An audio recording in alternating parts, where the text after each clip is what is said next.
નમસ્કાર વિદ્યાર્થી મિત્રો, હું બ્રિજેશ પટેલ ફરી આપનું ગુજરાત માધ્યમિક અને ઉચ્ચતર માધ્યમિક શિક્ષણ બોર્ડ ગાંધીનગર વતી સ્વાગત કરું છું.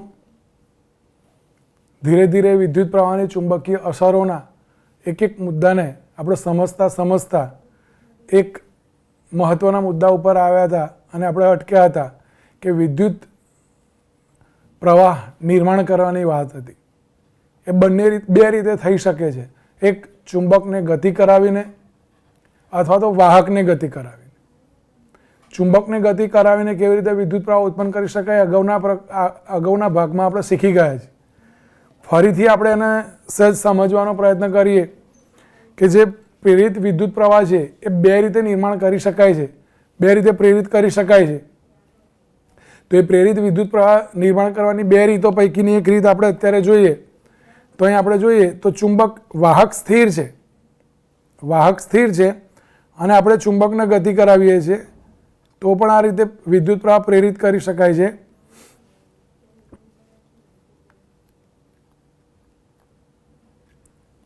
અને બીજી એક રીત છે કે ચુંબક સ્થિર રાખીએ. અહીં આપણે જોઈએ કે આ બે ચુંબક છે, બંને એકબીજાને આકર્ષે છે, એનો મતલબ એનો એક N ધ્રુવ હોય તો એક S ધ્રુવ છે. અને હવે વચ્ચે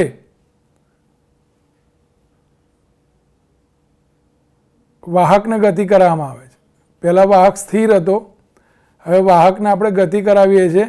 વાહકને ગતિ કરાવીએ તો ગેલોનોમીટરના આંક ઉપર કંઈક એનો દર્શક દર્શાવે છે, કારણ કે અહીં પણ ચુંબકીય રેખાઓ એકબીજાને કાપશે, એક બળ નિર્માણ થશે. એ બળ અલગ સ્વરૂપે નિર્માણ થાય છે, જે ગેલોનોમીટરના દર્શક ઉપર આપણે જોઈ શકીએ છીએ કે વિદ્યુત પ્રવાહ પ્રેરિત થાય છે. અહીં કોના લીધે વિદ્યુત પ્રવાહ પ્રેરિત થયો? તો વાહકની ગતિના કારણે. અહીં વાહક તાર છે, વાહક છે, તાંબાના તારની જે કોઇલ છે વાહક છે. હવે એને પ્રબળ ચુંબકીય ક્ષેત્રમાં મૂકવામાં આવે અને એને જો હલાવવામાં આવે તો એ અહીં આપણે જોઈ શકીએ છીએ કે ગેલોનોમીટરનો દર્શક આપણને કંઈક ડિફ્લેક્શન બતાવે છે, ડાબી જમણી તરફ ખસે છે.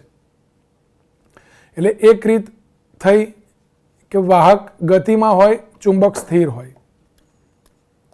બીજી રીત થઈ કે વાહક સ્થિર છે, ચુંબક ગતિમાં છે. વાહક સ્થિર છે, ચુંબક ગતિમાં છે. તો આ બંને રીતે વિદ્યુત પ્રવાહ આપણે પ્રેરિત કરી શકીએ છીએ. હવે આપણે આ ઉત્પન્ન થયેલો વિદ્યુત પ્રવાહ એ કઈ દિશામાં હશે એ જાણવા માટે કેવી રીતે જાણી શકીએ? અહીં આપણે પ્રવૃત્તિમાં આપણે જોયું હમણાં કે કોઈ પણ રીતે જ્યારે ચુંબકને ગતિ કરવામાં આવે છે તો પ્રવાહ નિર્માણ થાય છે, પરંતુ પ્રવાહ કઈ દિશામાં હશે, કેવી રીતે પ્રેરિત થતો હશે? અહીં પણ આપણે જોઈએ તો ગેલોનોમીટર એ પોતે કંઈક આવર્તન બતાવે છે. તે આવર્તન કઈ દિશામાં હશે, કેવી રીતે કામ કરતું હશે? તો એ સમજવા માટે આપણે પીપીટીમાં એક મહત્ત્વના નિયમને સમજવાનો પ્રયત્ન કરીએ. તો પીપીટીની અંદર આપણે જોઈશું પ્રેરિત વિદ્યુત પ્રવાહની દિશા કઈ હશે. પ્રેરિત વિદ્યુત પ્રવાહની દિશા જાણવા માટેનો સરળ નિયમ, જેને આપણે ફ્લેમિંગનો જમણા હાથનો નિયમ કહીએ છીએ. ફ્લેમિંગના જમણા હાથના નિયમ મુજબ જમણા હાથની તર્જની, મધ્યમાન આંગળી અને અંગૂઠો લંબ રહે તે રીતે ગોઠવો. તો તર્જની ચુંબકીય ક્ષેત્રની દિશાનું સૂચન કરતી હોય, મધ્યમાન આંગળી તથા અંગૂઠો વાહકની દિશાનું મધ્યમાન આંગળી એ પ્રેરિત વિદ્યુત એટલે મધ્યમાન આંગળી અને અંગૂઠો જો એકબીજાના લંબ હોય અને અંગૂઠો વાહકની ગતિની દિશાનું સૂચન કરતો હોય તો મધ્યમાં આંગળી એ પ્રેરિત વિદ્યુત પ્રવાહની દિશા દર્શાવે છે, જેને ફ્લેમિંગનો જમણા હાથનો નિયમ કહે છે. આપણે એને આકૃતિ દ્વારા સમજવાનો પ્રયત્ન કરીએ કે અહીં આપણો જમણો હાથ છે. જો જમણા હાથના આકૃતિમાં બતાવે એ પ્રમાણે જો ગોઠવવામાં આવે તો આપણો અંગૂઠો જે આપણે અહીં જોઈ શકીએ છીએ કે જે અંગૂઠો છે એ વાહકની ગતિની દિશા બતાવે છે. જે તર્જની છે, પ્રથમ આંગળી જમણા હાથની, ચુંબકીય ક્ષેત્રની દિશા બતાવે છે.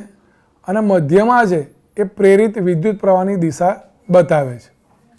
આમ જમણા હાથને આ ત્રણે બે આંગળીઓ અને એક અંગૂઠાને એકબીજાની લંબ એવી દિશામાં ગોઠવવામાં આવે કે આ પ્રકારની સિચ્યુએશન ઊભી કરીએ તો આપણને બધા જ વસ્તુઓની દિશા કઈ હશે એ ખબર પડે છે. તો આપણે એને અહીંયા સમજવાનો પ્રયત્ન કરીએ તો મારા હાથની અંદર હું જો ગોઠવવાનો પ્રયત્ન કરું તો કેવી રીતે ગોઠવાશે. તો અહીં જોઈએ કે મારો આ જમણો હાથ છે, આપણે તો જમણા હાથનો અંગૂઠો, તો જમણા હાથના અંગૂઠો એ શું બતાવે છે? વાહકની ગતિની દિશા. તો આપણે વાહકની ગતિની દિશા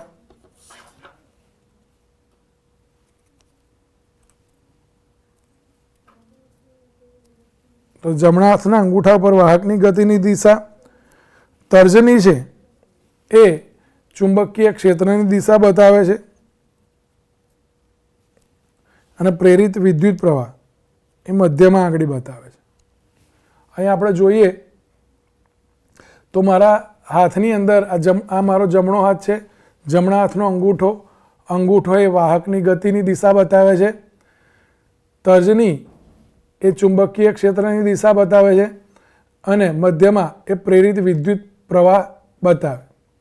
હવે ત્રણેયના લંબ રહે એ રીતે ગોઠવવામાં આવે એટલે માની લો કે પ્રેરિત વિદ્યુત પ્રવાહ આ દિશામાં છે અને ચુંબકીય ક્ષેત્ર મારીથી તમારી તરફ છે, તો વાહકની ગતિ ઉપરની તરફ છે. હવે માત્ર પ્રેરિત વિદ્યુત પ્રવાહની દિશા બદલાય છે. પ્રેરિત વિદ્યુત પ્રવાહ આ દિશામાં કરવામાં આવે, ચુંબકની જે ક્ષેત્ર રેખા છે એ તો મારાથી તમારી તરફ જ છે, તો વાહકની ગતિ છે એ નીચેની તરફ થાય છે. એટલે કે પ્રેરિત વિદ્યુત પ્રવાહ એ આ દિશામાં ઉત્પન્ન થાય છે. આમ જો કરી દઉં, વાહકની ગતિ ઉપરની તરફ હોય તો પ્રેરિત વિદ્યુત પ્રવાહ આ દિશામાં ગતિ કરે, વાહકની ગતિ નીચેની તરફ હોય તો પ્રેરિત વિદ્યુત પ્રવાહ એનાથી ઉલટી દિશામાં ઉત્પન્ન થાય છે. તો મિત્રો આ જે છે એ વાતને આપણે સમજવી હોય તો આ રીતે તો આપણે થિયોરિટિકલ સમજી શકીએ છીએ કે ફ્લેમિંગના જમણા હાથનો નિયમ કે અંગૂઠો વાહકની ગતિની દિશા બતાવશે, મારી તર્જની છે એ ચુંબકીય ક્ષેત્રની દિશા બતાવશે અને મધ્યમાં એ પ્રેરિત વિદ્યુત પ્રવાહની દિશા બતાવે છે.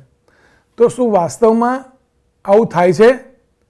તો એ સમજવા માટે આપણે એક નાની એક પ્રવૃત્તિ કરીએ તો એ પ્રવૃત્તિ દ્વારા આપણને ખબર પડશે. હવે આપણે ચુંબકને સ્થિર રાખીએ છીએ, ચુંબકને સ્થિર રાખી અને વાહકને ગતિ કરાવીએ છીએ. વાહકને હું આગળ અને પાછળ ગતિ કરાવું છું. આગળ ગતિ કરાવું છું એટલે કે આ દિશામાં ગતિ કરાવું છું. અંગૂઠો મારો અત્યારે મારીથી તમારી તરફ છે, આમ જોઈ શકો છો. આગળની તરફ ગતિ કરાવું છું. આગળની તરફ ગતિ કરાવું છું ત્યારે અહીં કોણાવર્તન આપણે જોવાનું છે. મિત્રો કોણાવર્તન ખૂબ જ ઓછું જોવા મળશે એટલે બહુ ધ્યાનથી જોવું પડશે, કારણ કે તરત જ એ પાછો 0 થઈ જશે. તો પહેલી વખત કાંટો એ કઈ દિશામાં જાય છે એ આપણે જોવાનું છે. બરાબર ધ્યાનથી જોઈશું તો તરત જ ખ્યાલ આવી જશે. હું વાહકને હવે આગળની તરફ ગતિ કરાવું છું.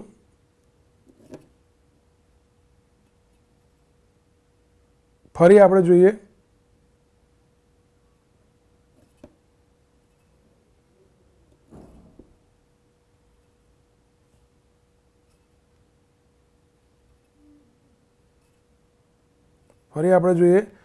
મિત્રો કાંટો એ પ્લસ ટર્મિનલ તરફ વળતો જોવા મળે છે. અહીં ફરી આપણે જોઈ લઈએ મિત્રો કે હું વાહકને આગળની તરફ ગતિ કરાવું છું ત્યારે કાંટો એ ધન ધ્રુવ તરફ જાય છે, લાલ ટર્મિનલ તરફ જાય છે.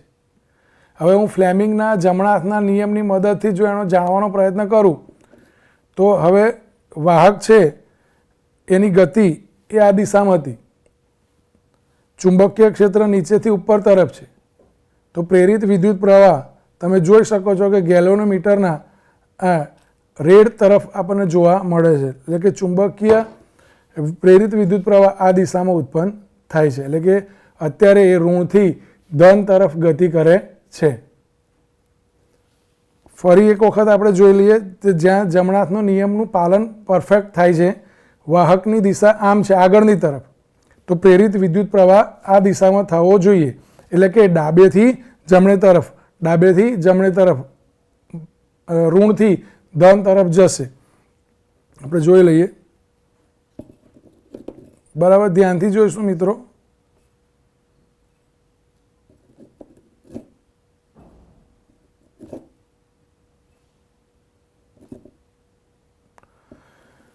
તો અહીં ફરી ધ્યાન આપ્યું હશે તો ફરી આપણે જમણા હાથના નિયમને ફરી સમજવાનો પ્રયત્ન કરીએ કે જ્યારે વાહક આગળની તરફ ગતિ કરે છે ત્યારે પ્રેરિત વિદ્યુત પ્રવાહ ડાબેથી જમણે તરફ એટલે કે ઋણથી ધન તરફ ગયો અને ચુંબકીય ક્ષેત્ર તો ઉપરની દિશામાં જ છે.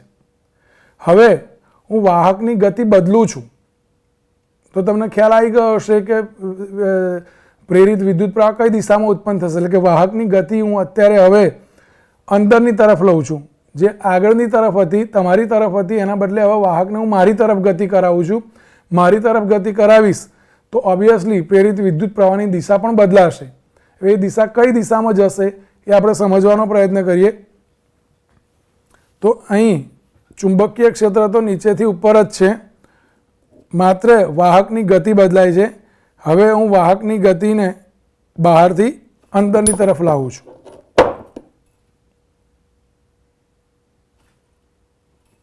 તો એ જોઈ શકીએ છીએ કાંટો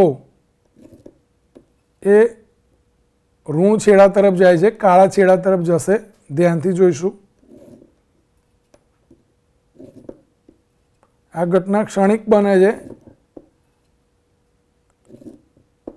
આપણે જોઈ શકીએ છીએ સૌ પ્રથમ કાંટો બ્લેક છેડા તરફ નમે છે.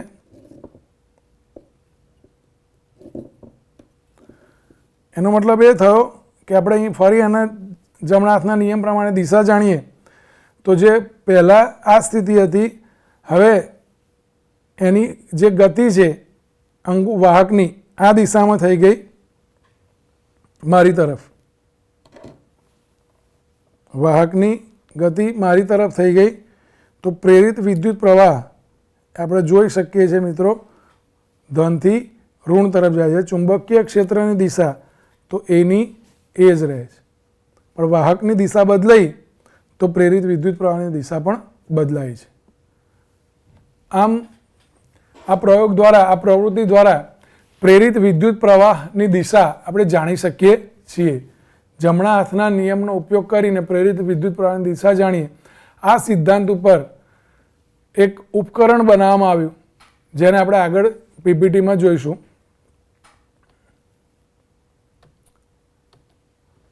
જેનું નામ છે વિદ્યુત જનરેટર. વિદ્યુત જનરેટર એ વિદ્યુત ચુંબકીય પ્રેરણના સિદ્ધાંત ઉપર જ કાર્ય કરે છે. વિદ્યુત જનરેટર શું કરે તો મોટર કરતાં ઉલટું કામ કરે છે, યાંત્રિક ઉર્જાનું વિદ્યુત ઉર્જામાં રૂપાંતર કરે છે. આપણે અહીંયા યાંત્રિક ઉર્જાથી બે વખત કામ કર્યું, તમે જોઈ શકો છો કે આ વાહકને ગતિ આપવી એ યાંત્રિક કાર્ય કહેવાય. હવે એ ગતિ કોઈ પણ રીતે આપણે આપી શકીએ છીએ. હવે ગતિ કેવી રીતે આપવી એ અલગ વાત છે, પણ એને સતત ગતિમાં રાખવો પડે. જો એને ગતિમાં રાખવામાં આવે તો આપણે જોઈ શકીએ છીએ કે વિદ્યુત પ્રવાહ ઉત્પન્ન થાય છે. એ વાહકને ગતિમાં રાખો કે આ ચુંબકને ગતિમાં રાખો, વિદ્યુત પ્રવાહ ઉત્પન્ન થશે જ. તો આમ ગતિમાં રાખવું માટે કંઈક યાંત્રિક કાર્ય કરવું પડે છે. આપણે એ વાહકને કોઈ પણ રીતે ગતિમાં રાખવો પડે છે. એ ગતિમાં રાખવા યાંત્રિક ઉર્જા આપવી પડે છે. એ યાંત્રિક ઉર્જાનું શેમાં રૂપાંતર થાય છે તો ગેલોનમીટરનો આંક બતાવે છે કે વિદ્યુત ઉર્જામાં રૂપાંતર થાય છે. આમ વિદ્યુત જનરેટર એ યાંત્રિક ઉર્જાનું વિદ્યુત ઉર્જામાં રૂપાંતર કરતી રચના છે. આપણે પીપીટીમાં જોઈશું આગળ. તો વિદ્યુત જનરેટરનો સિદ્ધાંત શું છે તો વિદ્યુત જનરેટર વિદ્યુત ચુંબકીય પ્રેરણાના સિદ્ધાંત પર કાર્ય કરતી રચના છે. વિદ્યુત જનરેટર જ્યારે વાહકના લંબચોરસ ગૂંચળાને ચુંબકીય ક્ષેત્રમાં ગતિ કરવામાં આવે ત્યારે ગૂંચળામાં વિદ્યુત પ્રવાહ ઉત્પન્ન થાય છે. કેવી રીતે વિદ્યુત પ્રવાહ ઉત્પન્ન થાય છે આપણે સવિસ્તાર પ્રયોગ દ્વારા જોયું છે.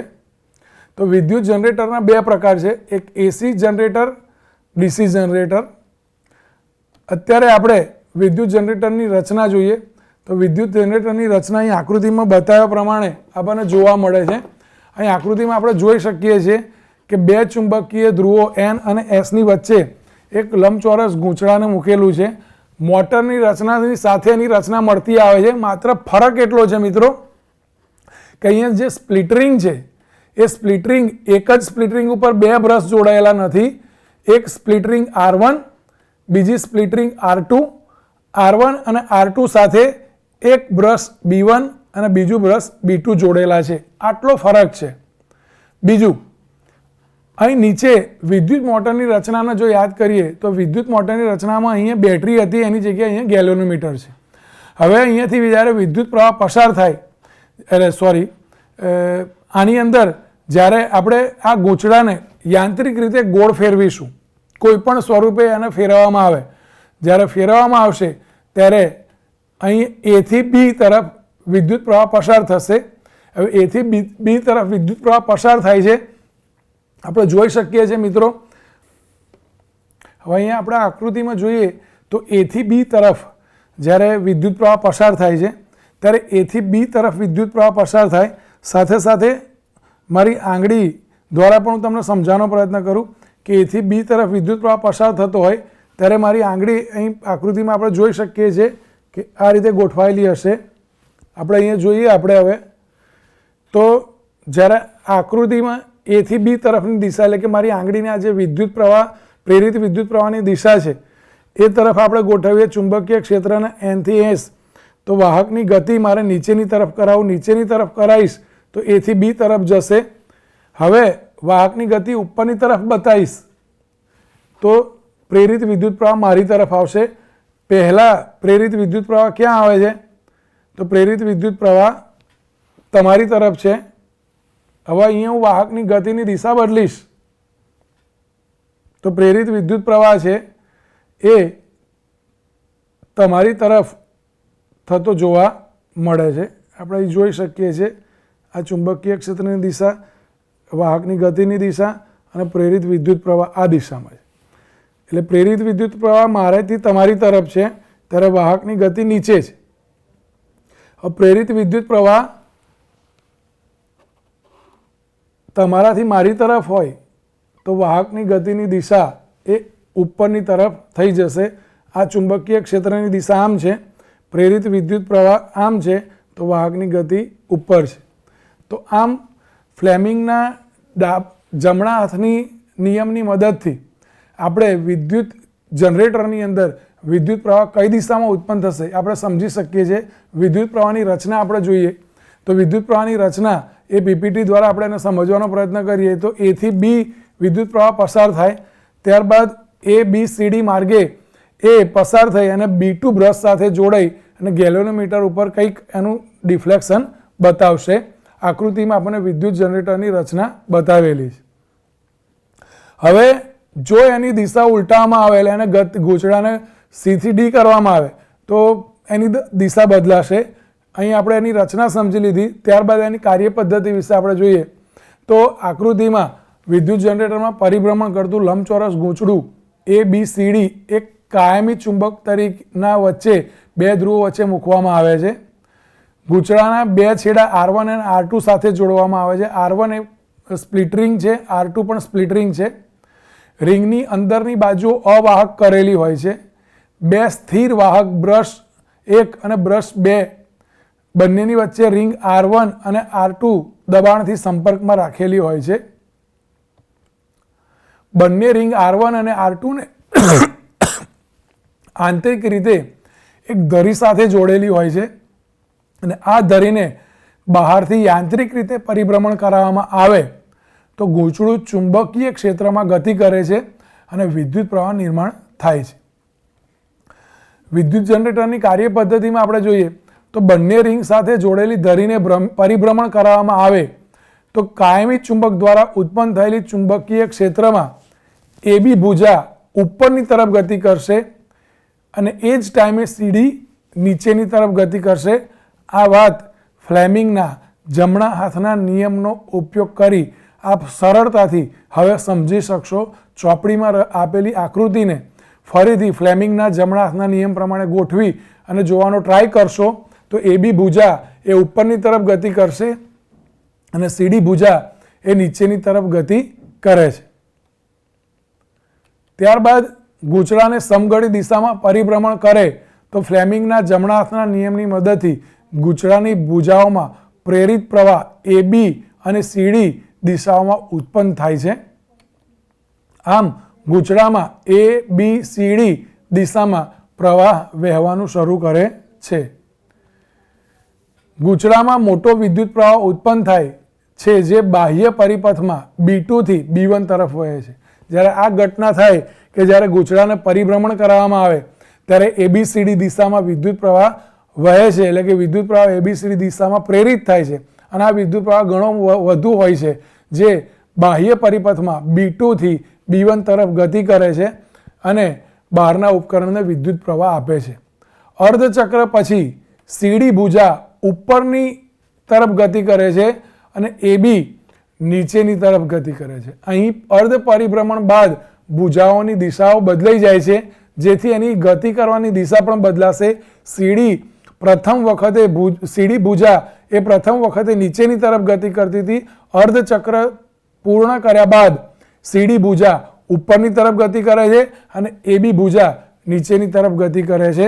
આથી બંને ભુજામાંથી પ્રેરિત થતા પ્રવાહની દિશા ઉલટાઈ છે અને એ દિશા DC BA તરફ વહે છે.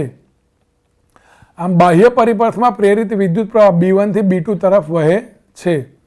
આમ પ્રત્યેક અર્ધ પરિભ્રમણ પછી પ્રવાહના ધ્રુવત્વ અનુરૂપ બાજુઓ બદલાય છે. આવો પ્રવાહ કે જે સમયગાળા પછી દિશા બદલે છે તેને ઉલટ સુલટ પ્રવાહ કહે છે.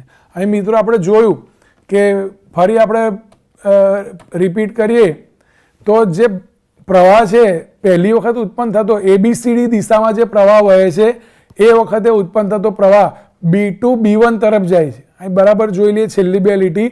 ABCD દિશામાં વહેતો પ્રવાહ એ B2 થી B1 તરફ વહે છે અને જ્યારે દિશા બદલાય છે એટલે કે DC BA તરફ થાય છે ત્યારે પ્રવાહ B1 થી B2 તરફ વહે છે.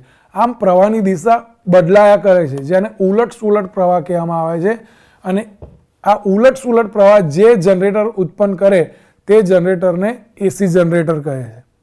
તો શું મિત્રો DC જનરેટર હશે? તો હા. DC જનરેટર કેવું હોય?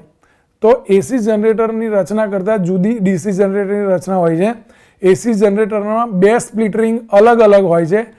DC જનરેટરમાં એવું હોતું નથી. DC જનરેટરમાં એક જ સ્પ્લિટ રિંગ ઉપર બે બ્રશ ગોઠવેલા હોય છે જે ડાયરેક્ટ કરંટ ઉત્પન્ન કરે છે. એક જ દિશામાં પ્રવાહ ઉત્પન્ન કરે છે. સમયની સાથે એની દિશા બદલતો નથી. જે આકૃતિમાં આપણને સ્પષ્ટપણે બતાવ્યું છે કે અહીં ઉત્પન્ન થતો પ્રવાહ એક જ દિશામાં હોય છે. અહીં બે સ્પ્લિટ રિંગ અલગ અલગ હોતી નથી. એક જ સ્પ્લિટ રિંગ ઉપર બંને બ્રશ જોડેલા હોય છે. એસીમાં આપણે R1 અને R2 બે સ્પ્લિટ રિંગ ઉપર અલગ અલગ બ્રશના છેડા જોડેલા હતા. ડીસી જનરેટર એક જ દિશામાં પ્રવાહ મેળવવા માટે વિભાજિત રિંગ જેવા કમ્યુટેટરનો ઉપયોગ કરવામાં આવે છે. આ પ્રકારની ગોઠવણમાં એક બ્રશ એ હંમેશા બાહ્ય ચુંબક ક્ષેત્રમાં ઉપરની દિશામાં ગતિ કરતી બાજુના સંપર્કમાં રહે છે.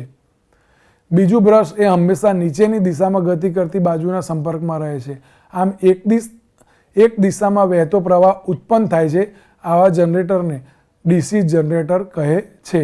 આમ એસી જનરેટર એ એસી પ્રવાહ નિર્માણ કરે છે અને ડીસી જનરેટર એ ડીસી પ્રવાહ નિર્માણ કરે છે. તો મિત્રો આપણને પ્રશ્ન થશે કે આ એસી પ્રવાહ અને ડીસી પ્રવાહ એ ઉત્પન્ન થાય એ ખબર કેવી રીતે પડે? એસી જનરેટર એસી પ્રવાહ નિર્માણ કરે છે. એસી પ્રવાહ એ સમયની સાથે પોતાની દિશા બદલ્યા કરે છે, ઉલટ સુલટ ઉપર નીચે દિશા બદલે છે. જ્યારે ડીસી પ્રવાહ સમયની સાથે પોતાની દિશા બદલતો નથી. તો આમ એસી જનરેટર ડીસી જનરેટર એ કેવા પ્રકારના વિદ્યુત પ્રવાહ ઉત્પન્ન કરશે એ આપણને ખબર છે. મિત્રો આપણે એ વાત સમજી લઈએ કે જનરેટર જ્યારે ચાલુ કરવામાં આવે ત્યારે એને ચાલુ કરવા માટે તમે જોયું હશે કાં તો ડીઝલની જરૂર પડે છે કાં તો પેટ્રોલની જરૂર પડે છે. આ ડીઝલ અને પેટ્રોલ શા માટે નાખવામાં આવે છે? તો એની અંદર રહેલા ગૂંચળાને ફેરવવા માટે. ડીઝલ અને પેટ્રોલની મદદથી કોઈક એક વસ્તુને ગોળ ફેરવવામાં આવે છે. તમે જોયું હશે ક્યારેક નાના જનરેટર ચાલુ કરવા માટે બહારથી એને પુલીની મદદથી ખેંચવામાં આવે છે, દોરીની મદદથી આમ 2-3 વખત એને ઝાટકા મારી અને ફેરવવામાં આવે છે. જે પુલી ગોળ ગોળ ફરે છે એ પુલી સતત ગોળ ફેરવવા માટે પેટ્રોલ અને ડીઝલનો ઉપયોગ કરવામાં, કારણ કે યાંત્રિક ઉર્જા આપણે જોઈએ છે ને, તો યાંત્રિક ઉર્જા માટે બળતણની જરૂર પડે છે અને બળતણ તરીકે જનરેટરમાં કાં તો પેટ્રોલ કાં તો ડીઝલનો ઉપયોગ કરવામાં આવે છે અને એના લીધે યાંત્રિક ઉર્જા ઉત્પન્ન થાય છે. એ યાંત્રિક ઉર્જાથી વિદ્યુત ઉર્જા ઉત્પન્ન થાય છે. આમ વિદ્યુત જનરેટરનો ઉપયોગ ક્યાં કરવામાં આવે? તો જ્યાં મોટા ગ્રાઉન્ડ છે કે જ્યાં ઇલેક્ટ્રિસિટી ઘણે દૂરથી લાવી પડે છે અને જીબી અથવા તો MGVCL કે UGVCL જેવા જે એજન્સી છે એજન્સી આપણને પ્રોવાઈડ નથી કરતી અને એ ગ્રાઉન્ડની અંદર મારે પ્રોગ્રામ ઊભો કરવો છે, કોઈ પ્રોગ્રામ ચલાવવો છે, લાઇટો ચલાવવી છે, તો ત્યાં જનરેટર મૂકવામાં આવે. જનરેટર ચલાવવા માટે પેટ્રોલ કે ડીઝલ નાખવામાં આવે છે અને એ જનરેટરથી નીકળતી ઇલેક્ટ્રિસિટી દ્વારા ગ્રાઉન્ડની અંદર આપણે લાઇટો, સાઉન્ડ કે કોઈ પણ વસ્તુ આપણે ઉપયોગ કરી શકીએ છીએ. આમ જનરેટરનો ઉપયોગ વિદ્યુત પ્રવાહ નિર્માણ કરી અને ઇલેક્ટ્રિસિટીનો ઉપયોગ કરવા માટે થઈ શકે છે. તો જનરેટર એ 2 પ્રકારના AC અને DC. તો પ્રવાહ પણ 2 પ્રકારના થાય, AC અને DC પ્રવાહ. તો આપણે આગળ જોઈએ આપણે PPTની અંદર. તો એકદિશ પ્રવાહ અને ઉલટ સુલટ પ્રવાહ કોને કહે તેના તફાવતને બરાબર આપણે સમજી લઈએ. મિત્રો, એકદિશ પ્રવાહ અને ઉલટ સુલટ પ્રવાહને આપણે પ્રયોગ દ્વારા પણ સમજવાનો પ્રયત્ન કરીશું. તો એકદિશ પ્રવાહ હંમેશા એક જ દિશામાં વહે છે. ઉલટ સુલટ પ્રવાહ સમયાંતરે પોતાની દિશા ઉલટાવે છે. દૂરના સ્થળે લઈ જતા ઉર્જાનો વ્યય થાય છે. એકદિશ પ્રવાહને એક જગ્યાએથી બીજી જગ્યાએ જો લઈ જવાનો હોય લાંબા અંતરે તો ઉર્જાનો વ્યય થાય છે. દૂરના સ્થળે લઈ જતા ઉર્જાનો વ્યય ઘણો જ ઓછો થાય છે અને એટલે જ મિત્રો આપણને ખબર હશે કે આપણા ઘરે આવતો જે પ્રવાહ છે એ ઉલટ સુલટ પ્રવાહ છે. જ્યારે થર્મલ પાવર સ્ટેશન તો આપણા ઘરેથી ઘણું દૂર હોય છે, ત્યાંથી ઉત્પન્ન થયેલો પ્રવાહ આપણા ઘરે સુધી લાવવા માટે જો DC કરંટ હોત, DC પ્રવાહ હોત તો ખૂબ જ ઉર્જાનો વ્યય થતો. પરંતુ AC પ્રવાહ એટલે જે થર્મલ પાવર સ્ટેશનોમાં જે પ્રવાહ ઉત્પન્ન કરવામાં આવે છે એ AC પ્રવાહ ઉત્પન્ન કરવામાં આવે છે. જે AC પ્રવાહ મારા ઘરે સુધી આવે તો એમાં ઉર્જાનો વ્યય ઘણો જ ઓછો થાય છે. આગળ આપણે તફાવત જોઈએ તો એકદિશ પ્રવાહની આવૃત્તિ 0 હોય છે, જ્યારે ઉલટ સુલટ પ્રવાહની આવૃત્તિ ભારતમાં 50 હર્ટ્ઝ હોય છે. આવૃત્તિ એટલે શું? તો મિત્રો આપણે સમજી લઈએ કે એકદિશ પ્રવાહ એ સમયની સાથે પોતાની દિશા બદલતો નથી, એ સીધી એક જ દિશામાં જાય છે એટલે કે એની આવૃત્તિ 0 હોય છે. પરંતુ ઉલટ સુલટ પ્રવાહ જે છે, AC પ્રવાહ છે, એ ક્યારેક ઉપર ક્યારેક નીચે, ક્યારેક ઉપર ક્યારેક નીચે, એટલે આમ તરંગ પ્રકૃતિ નિર્માણ કરે છે. અને તરંગ વિશે આપણે 9મા ધોરણમાં શીખી ગયા છીએ કે તરંગ આવે એટલે આવૃત્તિ આવે તો 1 સેકન્ડમાં 50 એના જે પલ્સ ઉત્પન્ન કરે. તો AC પ્રવાહ ભારતની અંદર 50 હર્ટ્ઝ આવૃત્તિ ધરાવતો નક્કી કરેલું છે ભારત સરકારે કે ભારત દેશમાં કોઈ પણ ઉપકરણ છે એ 50 હર્ટ્ઝની આવૃત્તિ ઉપર ચાલતું હોય અને 220 વોલ્ટ એ વિદ્યુત સ્થિતિમાનનો તફાવત નક્કી કરેલો છે. આ ઉપર જ બધા જ આપણા ભારતની અંદર બનતા ઉપકરણો બનાવવામાં આવે છે. ત્યારબાદ આપણે આગળનો તફાવત જોઈએ તો એકદિશ પ્રવાહ આપણે PPTની અંદર જોઈશું. તો એકદિશ પ્રવાહની ધ્રુવીયતા નક્કી હોય છે. પ્લસ અને માઇનસ એકદિશ પ્રવાહમાં ફરજિયાત લેવામાં આવે છે. ઉલટ સુલટ પ્રવાહમાં પ્લસ અને માઇનસ કોઈ પણ પ્રકારનો નક્કી કરવામાં આવતો નથી. એકદિશ પ્રવાહ કોષ કે બેટરીમાંથી મેળવવામાં આવે છે, જ્યારે ઉલટ સુલટ પ્રવાહ પાવર સ્ટેશનોમાં ઉત્પન્ન કરવામાં આવે છે. બેટરી કે કોષ એ આપણા ઘરે આપણે સૂકો કોષ જે છે એ સૂકો કોષ એકદિશ પ્રવાહ જનરેટ કરે છે. આમ એકદિશ પ્રવાહ અને ઉલટ સુલટ પ્રવાહનો મિત્રો તફાવત પણ પરીક્ષામાં પૂછાય છે. તો આની ઉપરથી તમે સરળતાથી આ જવાબ લખી શકો છો. એકદિશ પ્રવાહ અને ઉલટ સુલટ પ્રવાહનો તફાવત પરીક્ષામાં પૂછાય તો એના આટલા મુદ્દા લખી અને આપણે એના 2 માર્ક્સ કે 3 માર્ક્સમાં પૂછ્યો હોય તો આપણે એના ગુણ મેળવી શકીએ છીએ. અને AC પ્રવાહ અને DC પ્રવાહ આપણે સમજી પણ શકીએ છીએ.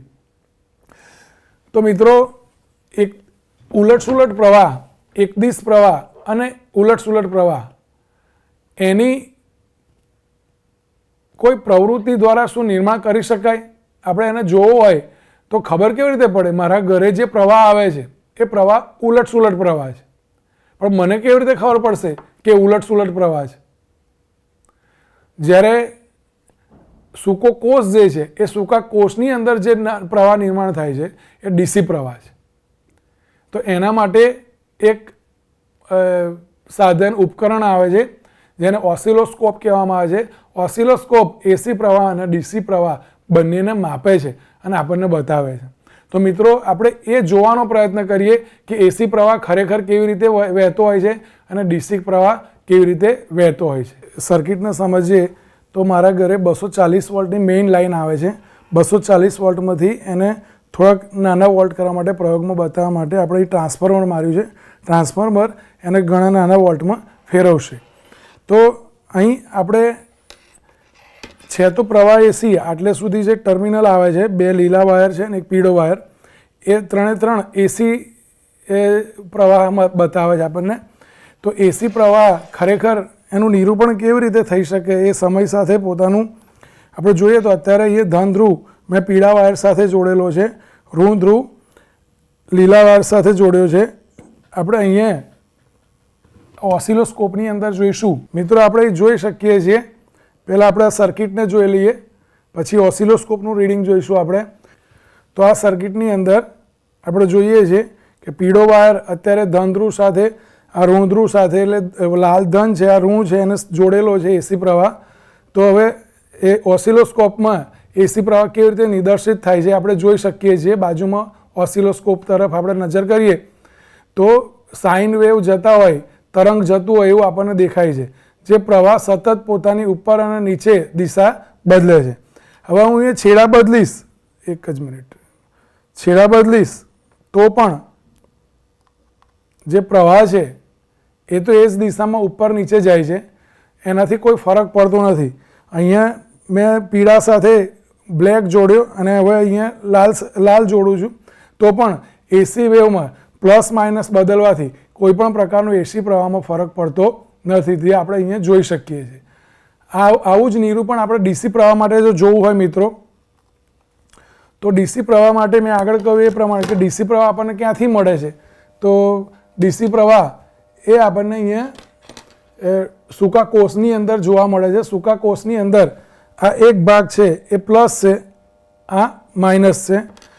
અહીં આપણો આ પ્લસ છે, હું પ્લસની સાથે પ્લસ જોડું છું અને માઇનસની સાથે હું માઇનસને જોડું છું.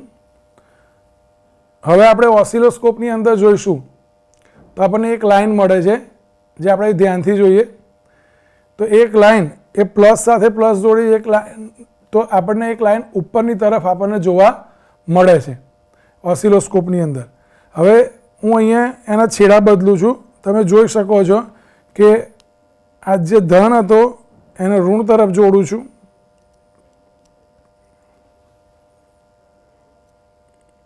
હવે આપણે ઓસિલોસ્કોપની અંદર જોઈશું તો જે લાઈન છે એ પોતે ઉપરની તરફ એટલે નીચેની તરફ આવી ગઈ છે. અહીં આપણે જોઈ શકીએ છીએ કોઈ સાઇન વેવ જોવા નથી મળતા, લાઈન આપણને સીધી જ જોવા મળે છે, જે બતાવે છે કે આમાં જે સૂકો કોષ છે એમાંથી જનરેટ થતો પ્રવાહ એ એકદિશ પ્રવાહ છે અને ઉલટસુલટ પ્રવાહ મારા ઘરે જે આવે છે એ પ્રવાહ ઉલટસુલટ પ્રવાહ છે. ઉલટસુલટ પ્રવાહના સાઇન વેવ આપણે જોયા અને એકદિશ પ્રવાહ એ સીધી દિશામાં સમયની સાથે પોતાની લાઈન બદલતો નથી, એ આપણે અહીંયા આપણે જોઈ શકીએ છીએ. અહીં એની ધ્રુવીયતા આપણે જોઈએ તો અહીં ધ્રુવીયતા અગત્યની છે કે એકદિશ પ્રવાહની અંદર ધ્રુવીયતા છે એ બહુ અગત્યની છે, પ્લસ માઇનસ અગત્યના છે. જ્યારે આપણે એકદિશ પ્રવાહ બતાવતા હોય ત્યારે પ્લસ માઇનસ ખૂબ જ જરૂરી છે, પરંતુ જ્યારે એસી પ્રવાહ બતાવતા હોય ત્યારે એસી પ્રવાહમાં આપણને પ્લસ માઇનસની કોઈ જરૂરિયાત રહેતી નથી. તો આપણે અહીં જોઈ લઈએ તો એ સાઇન વેવ આપણને જોવા મળે છે. આ એસી પ્રવાહ છે અને પેલો જે હતો એ આપણો ડીસી પ્રવાહ છે. આ ટ્રાન્સફોર્મરમાંથી એસી પ્રવાહ આવે છે. એસી પ્રવાહ અહીંયા આપણે જોઈએ તો સાઇન વેવ સ્વરૂપે જોવા મળે છે અને બેટરીમાં આપણને એકદિશ પ્રવાહ મળે છે, એ પણ આપણે જોઈ લઈએ. તો બેટરીનો જે પ્રવાહ છે એ આપણે ઓસિલોસ્કોપની અંદર જોઈશું.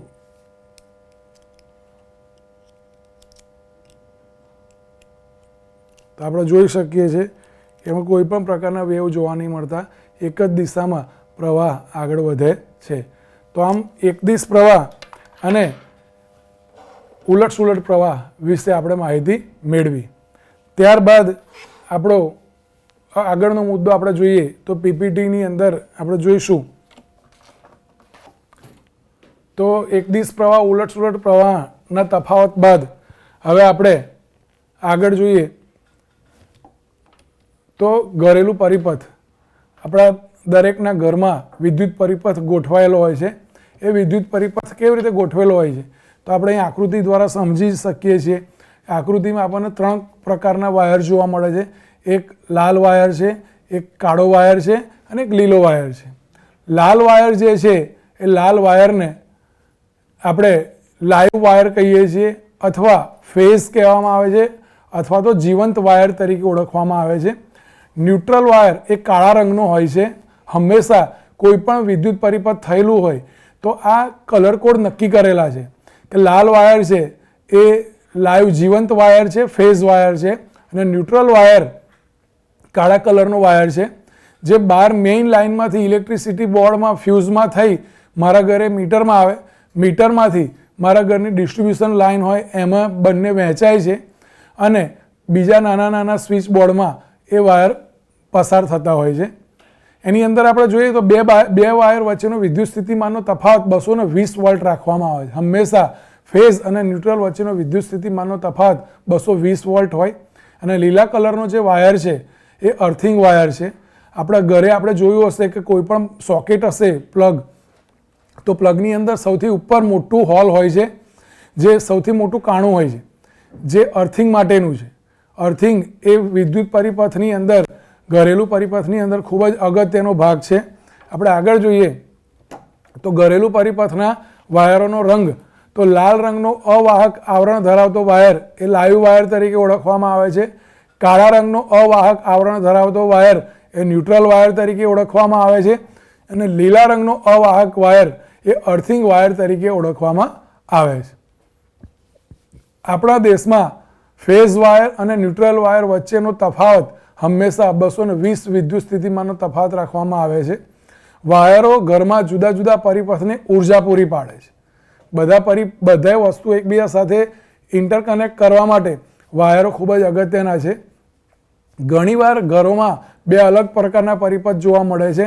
એક 15 એમ્પિયર વિદ્યુત પ્રવાહ ધરાવતો અને એક 5 એમ્પિયર રેટિંગ ધરાવતો પરિપથ.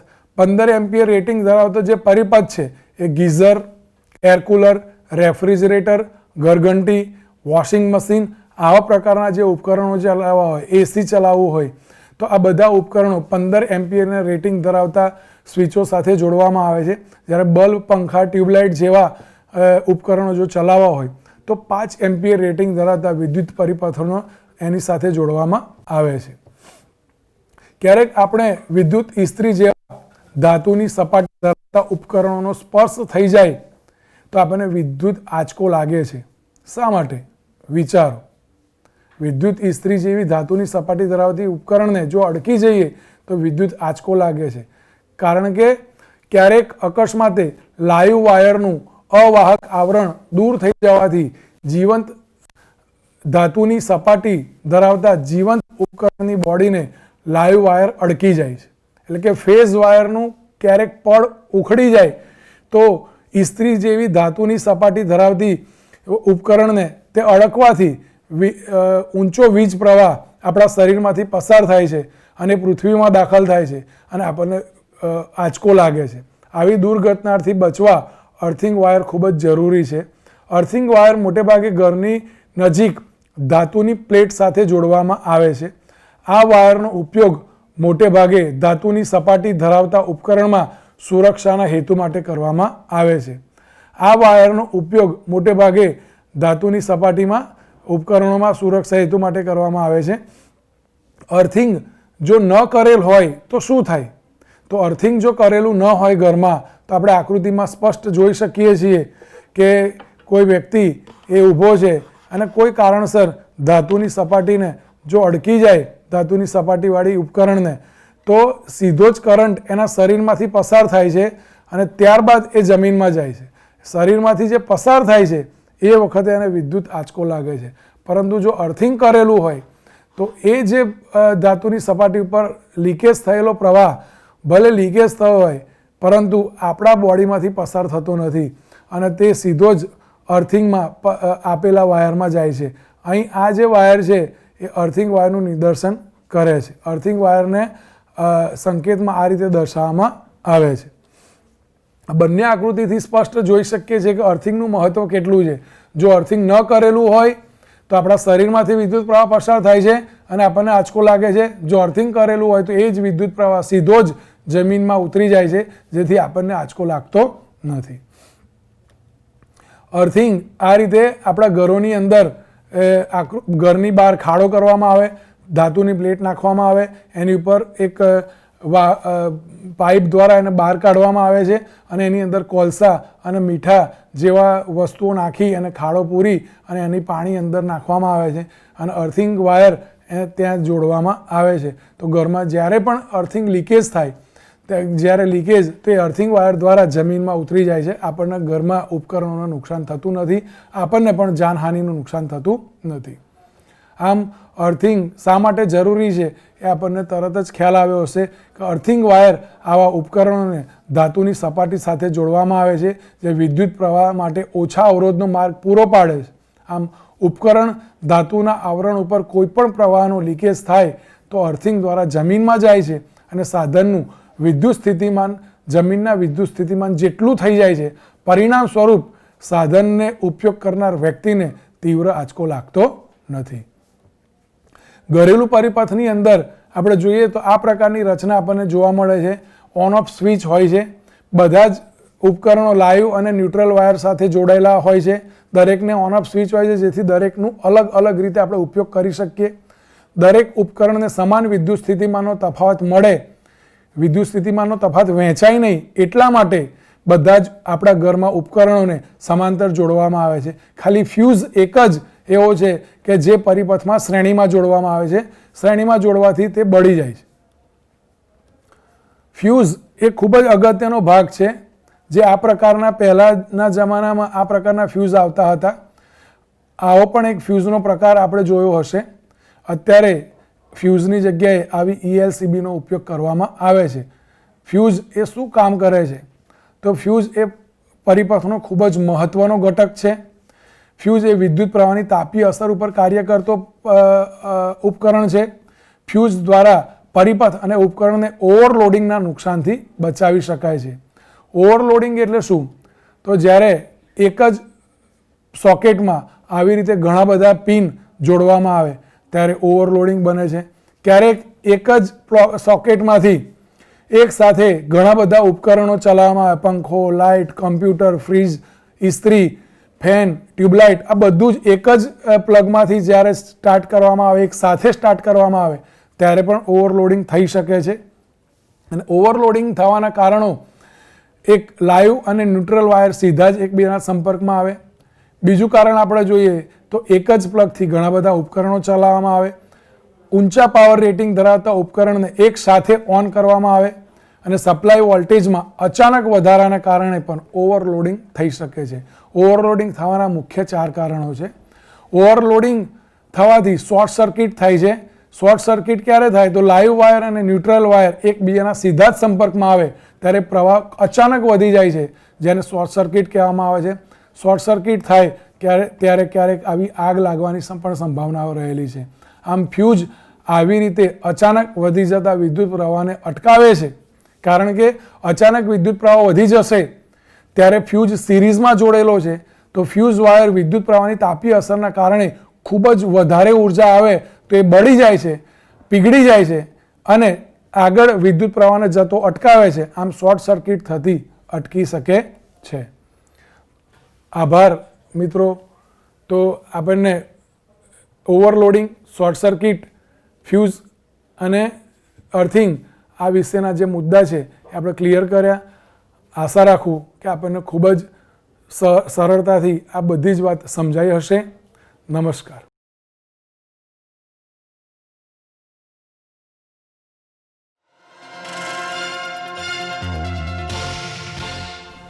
વિદ્યાર્થી જગતમાં જે પણ લોકો, જે પણ છોકરાઓ આગળ આવવા માગે છે એમને સમજી રાખવું જોઈએ કે જિંદગીનું પાનું એકાદ નબળું આવી જાય, આપણે પાનું ફાડી નથી દેતા, આખું પુસ્તક અખંડ જ રાખીએ છીએ. Education is the not whole life, it is the part of life.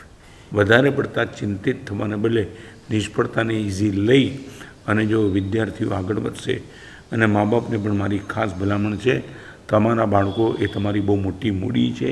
એ મૂડીની ઉપર આટલું બધું ભણવાનું દબાણ લાવી અને એની જિંદગીને મુરઝાવવાનું પાપ મહેરબાની કરીને ન કરો. એ ફૂલ છે, એ ફૂલને ખીલવા દો. When learning is fun, then examination is a celebration. Believe me.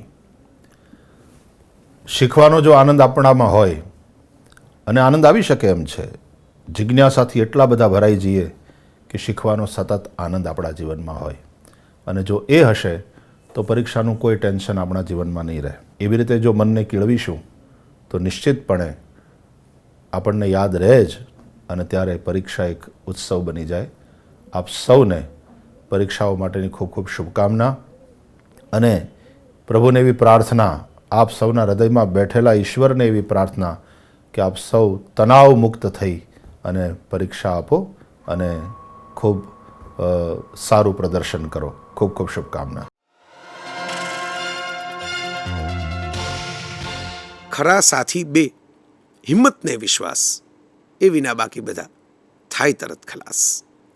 તો આપણે બધા બહુ પ્રેમથી, બહુ મક્કમતાથી, બહુ શાંતિથી અને સ્મિત સાથે હસતા હસતા પરીક્ષાઓને પસાર કરીએ, અને તમારું જીવન વેડફાઈ ન જાય અને બન્યું અને ખીલ્યું એના માટે દુનિયા વાહ વાહ કહેશે કે વાહ, આ જીવન તો કેવું સરસ માણવા જેવું છે. આ વ્યક્તિ આપણને, પૃથ્વી ગ્રહને ઈશ્વરે આપેલી ભેટ છે. All the best. Take care. Keep rocking. Keep cracking. Be brave my friends. Career તમારા માટે શું છે? શું એનો અર્થ એવો થાય છે કે ઘણા પૈસા કમાવા, આખા દિવસ દરમિયાન વ્યસ્ત રહેવું કે પ્રખ્યાત થવું અને સફળતા મેળવવી છે? વાસ્તવમાં કરિયરનો અર્થ આમાંનું કંઈ નથી. કરિયર એટલે ખુશી અને ઉત્કૃષ્ટતા, જે વ્યક્તિના સર્વાંગીણ વિકાસ તરફ દોરી જાય છે, જે આપણે આપણી રુચિ અને ક્ષમતાઓને ઓળખીને મેળવી શકીએ. આપણે બધા જાણીએ છીએ કે સચિન તેંડુલકરે ક્રિકેટને કરિયર તરીકે પસંદ કરી છે, કારણ કે તે અંગેનો જુસ્સો ધરાવતા હતા અને સારી ક્રિકેટ રમવાની ક્ષમતા ધરાવતા હતા. તેમણે આ ક્ષેત્રમાં શ્રેષ્ઠતા પ્રાપ્ત કરવા માટે ખૂબ મહેનત અને નિષ્ઠા સાથે તેમની કુશળતામાં સતત સુધારો કર્યો છે, જેના કારણે તેઓ સર્વાંગી વૃદ્ધિ પ્રાપ્ત કરી શક્યા. દરેક વ્યક્તિ અનન્ય છે અને અલગ અલગ ક્ષમતાઓ અને રુચિ ધરાવે છે. તેથી દરેક વ્યક્તિની પાસે એક વિશિષ્ટ કરિયરનો માર્ગ છે. તમારી કરિયર તમારા ભાઈ બહેન કે પછી તમારા પ્રિય મિત્ર જેવી જ હોવી જોઈએ એ જરૂરી નથી. તમારા પોતાની અનન્ય કરિયરના માર્ગને વ્યાખ્યાયિત કરવા માટે કરિયર મેજિક ફ્રેમવર્ક મદદરૂપ થઈ શકે છે. આ કરિયર મેજિક ફ્રેમવર્કમાં 3 મુખ્ય ભાગો છે: રુચિ, ક્ષમતા અને તક. જે કંઈ પણ તમે કરો છો એ તમને કરવું ગમે છે અને તમે સમયનું ભાન ગુમાવી બેસો તેને અભિરુચિ કહેવાય છે. ક્ષમતા એ જ્ઞાન, શક્તિ, આવડત અને કૌશલ્ય કે જે કોઈ ચોક્કસ વસ્તુ કરવા ધરાવે છે. અને તક એટલે સમાજની આવશ્યકતા છે અને જેના માટે તે પૈસા ચૂકવવા માટે તૈયાર છે. આ 3 ભાગોનું આંતરછેદ એ કરિયર છે. જો આ ત્રણેય પૈકી કોઈ એક ખૂટે છે તો પછી જે રહે છે તે એક શોખ, એક સ્વપ્ન અથવા એક નોકરી. ઉદાહરણ તરીકે, સંતોષ ક્રિકેટ રમવાનું પસંદ કરે છે અને તે મોટો થઈને સફળ ક્રિકેટર બનવા માંગે છે. ક્રિકેટના ક્ષેત્રમાં ઘણી તક છે. જો કે સંતોષ લાંબા સમય સુધી તાપમાં રહી શકતો નથી. એનો અર્થ એ કે સંતોષ માટે ક્રિકેટર બનવાનું માત્ર સ્વપ્ન જ હોઈ શકે છે, કરિયર નહીં. નેહા વાંચવાનું પસંદ કરે છે અને એક દિવસમાં 100 કરતાં વધારે પાના વાંચી શકે છે.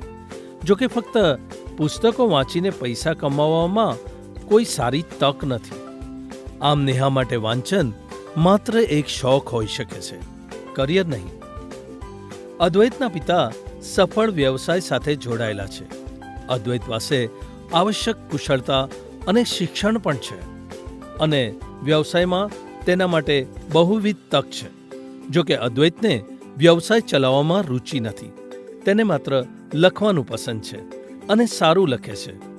આમ એક વેપારી બનવું તે જ નોકરી હોઈ શકે છે જેના માટે તેને પૈસા મળે છે, પણ અદ્વૈત માટે તે કરિયર નથી.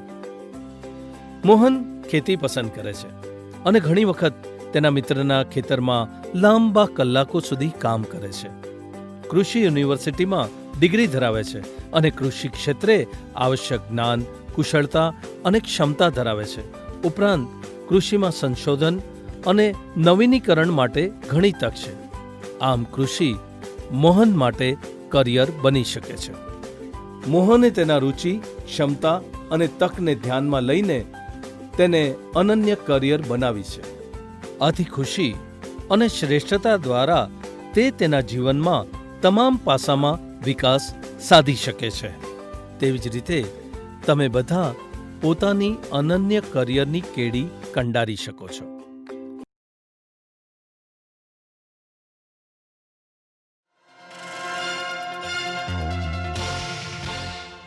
નિષ્ફળતા આવશે જ, પણ એ નિષ્ફળતા મને સફળતા તરફ તો જ લઈ જશે જો હું મારી આત્મશક્તિને જાગૃત કરીશ.